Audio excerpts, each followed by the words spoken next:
For years, convicted rapists and child molesters who moved to New Mexico were somehow able to slip through the state's sex offender registry.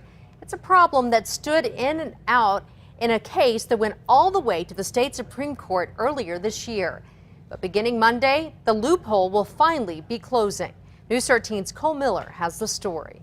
Now it's clear that if you're a registrant in another state, you must register if you plan on moving to New Mexico. It was a bipartisan move to toughen the state's sex offender registration laws, especially for sex offenders moving to New Mexico from another state. We're about 5 years behind the times, but I think we're going to have one of the best statutes in the country. It'll be a model. Starting July 1st, if a sex offender moves to New Mexico, they must register. Previously, they may not have had to, depending on the crime.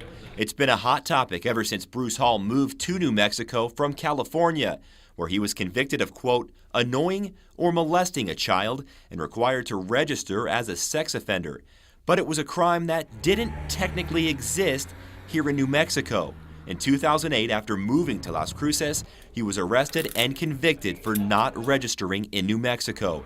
The state court of appeals overturned the conviction, but in the end, the state Supreme Court decided against him. Primary intent is to protect children from sexual predators in New Mexico and in California, correct? Governor Susana Martinez says preventing sex offenders like Bruce Hall from taking advantage of the system was a big part of the motivation for passing the new law. There was no sex offense that was similar to it, and therefore we were saying that he had to register. He was saying he didn't because there was nothing that matched up to it, and so that's why the legislation took place. Cole Miller, KRQE, News 13. In addition to closing the out-of-state loophole, the state has also changed the New Mexico Sex Offender Registry to make it more interactive and user-friendly.